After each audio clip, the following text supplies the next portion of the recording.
ଆଉ ମୋ ଧୈର୍ଯ୍ୟର ଅମାପ ଭୂଗୋଳ ଖଣ୍ଡ ଦୀର୍ଘ 12 ବର୍ଷର ବ୍ୟବଧାନ ପରେ ଆୟୋଜିତ ହେଉଥିବା ବହୁ ପ୍ରତୀକ୍ଷିତ ନୂଆପଡ଼ା ଜିଲ୍ଲାର କଲା ସାହିତ୍ୟ ସଂସ୍କୃତି ତଥା ବିକାଶର ମହାର୍ଘ୍ୟ ଉଚ୍ଚାରଣ ସଭ୍ୟତା ଓ ବିକାଶର ପର୍ବ ମାରାଗୁଡ଼ା ଲୋକ ମହୋତ୍ସବ 2025 ଚତୁର୍ଥ ଦିବସର ସାନ୍ଧ୍ୟ ଅଧିବେଶନରେ ମୁଁ ଯୋଗେନ୍ଦ୍ର ମାଝୀ ଉପଜିଲ୍ଲାପାଳ ନୂଆପଡ଼ା ଧନ୍ୟବାଦ ଅର୍ପଣ ଓ ସୁଯୋଗ ପାଇଥିବାରୁ ନିଜକୁ ଧନ୍ୟ ତଥା ଗର୍ବିତ ମନେ କରୁଛି। ଇତିହାସର ମୁଖ ସାକ୍ଷୀ ମାରାଗୁଡ଼ା ସଭ୍ୟତା ନୂଆପଡ଼ାର ଐତିହାସିକ ଧରୋହର ଯାହାକି ହରପ୍ପା ତଥା ମହେଞ୍ଜୋଦାରୋ ଭଳି ଏକ ନଗରୀୟ ସଭ୍ୟତାର କିମ୍ବଦନ୍ତୀ।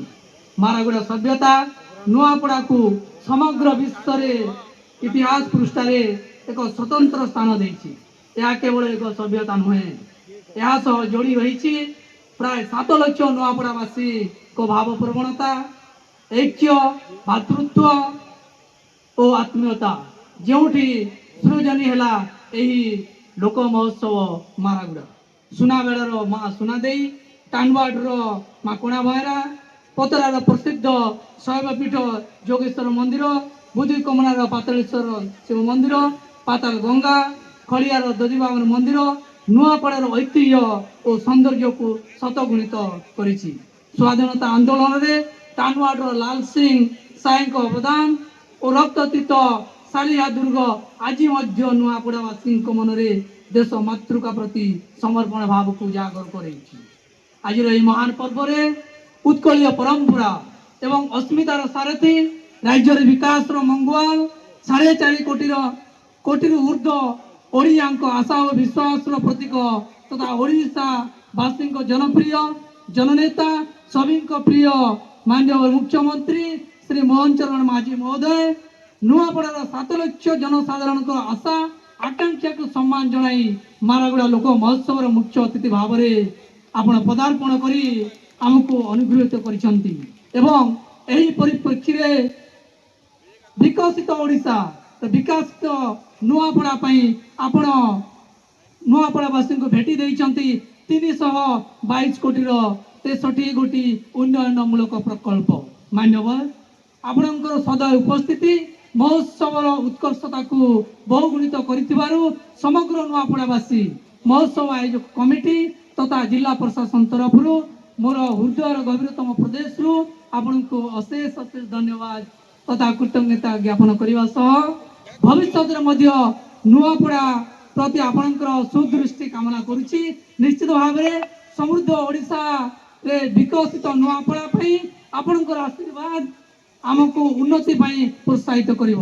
ଧନ୍ୟବାଦ ଅର୍ପଣ କରିବି ଆଜିକାର ସମ୍ମାନିତ ଅତିଥି ଆମର ପ୍ରିୟ ସାଂସଦ କଳାହାଣ୍ଡି ଶ୍ରୀମତୀ ମାଳିକା ଦେବୀ ମହୋଦୟଙ୍କୁ, ଯିଏକି କଳାହାଣ୍ଡି ସଂସଦୀୟ କ୍ଷେତ୍ର ଅନ୍ତର୍ଗତ ନୂଆପଡ଼ା ଜିଲ୍ଲା ତ ପ୍ରତ୍ୟକ୍ଷ ପ୍ରଗତିଶୀଳ କାର୍ଯ୍ୟକ୍ରମରେ ସାମିଲ ହୋଇ ନୂଆପଡ଼ା ଜିଲ୍ଲାର ବିକାଶ ଓ ପ୍ରଗତିରେ ନିଜକୁ ସମର୍ପିତ କରିଛନ୍ତି।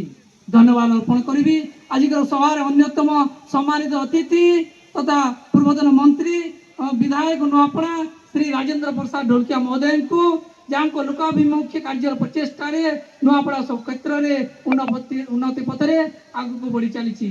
ଧନ୍ୟବାଦ ଅର୍ପଣ କରିବି ଆଜିକାର ସଭାର ଅନ୍ୟତମ ସମ୍ମାନିତ ଅତିଥି ତଥା ସଭାପତି ଜିଲ୍ଲା ପରିଷଦ ନୂଆପଡ଼ା ଶ୍ରୀମତୀ ଡଲି ମାଝୀ ମହୋଦୟଙ୍କୁ, ଯିଏକି ଜିଲ୍ଲାର ସର୍ବାଙ୍ଗୀନ ଉନ୍ନତି କ୍ଷେତ୍ରରେ ଯୋଗଦାନ ଏବଂ ସହଯୋଗ କରିବା ସହିତ ନୂତନ ଯେମିତି ନୂଆପଡ଼ାର ପରିକଳ୍ପନା ହେଇପାରିବ ସେଥିପାଇଁ କାମନା କରିଅଛନ୍ତି।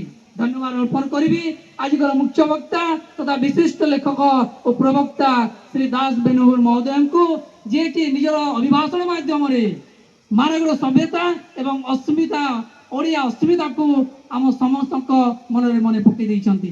ଧନ୍ୟବାଦ ତଥା ଅଶେଷ କୃତଜ୍ଞତା ଜ୍ଞାପନ କରିବି ଆଜିକାର ସଭାର ସଭାପତି ତଥା ନୂଆପଡ଼ା ଜନମାନସରେ ଏକ ସାଂସ୍କୃତିକ ଓ ବୈଦିକ ଜାଗରଣ କରିବା ନିମନ୍ତେ ଦୀର୍ଘ 12 ବର୍ଷ ପରେ ପୁନଃ ବିନ୍ୟାସ କରିଥିବା ସୁପ୍ତ ମାରାଗୁଡ଼ା ମହୋତ୍ସବର ମୁଖ୍ୟ ବିନ୍ଧାଣୀ ନୂଆପଡ଼ାକୁ ସୀମାନ୍ତ ନୁହେଁ ସମ୍ଭ୍ରାନ୍ତର ପରିଚୟ ପ୍ରଦାନ କରିବା ନିମନ୍ତେ ପ୍ରୟାସରତ ଆମର ସମ୍ମାନ୍ୟ ଜିଲ୍ଲାପାଳ ଶ୍ରୀ ମଧୁସୂଦନ ଦାସ ମହୋଦୟଙ୍କୁ, ଯିଏକି ସରକାରଙ୍କର ପ୍ରତ୍ୟେକ ଯୋଜନାକୁ ସମାଜର ଶେଷ ପଂକ୍ତିରେ ସ୍ଥାନିତ ଲୋକଙ୍କ ପାଖରେ ପହଞ୍ଚିବା ପାଇଁ ନିଜର ଟିମ୍ ସହିତ ସଦଚେଷ୍ଟିତ ତଥା ପ୍ରତିଜ୍ଞାବଦ୍ଧ।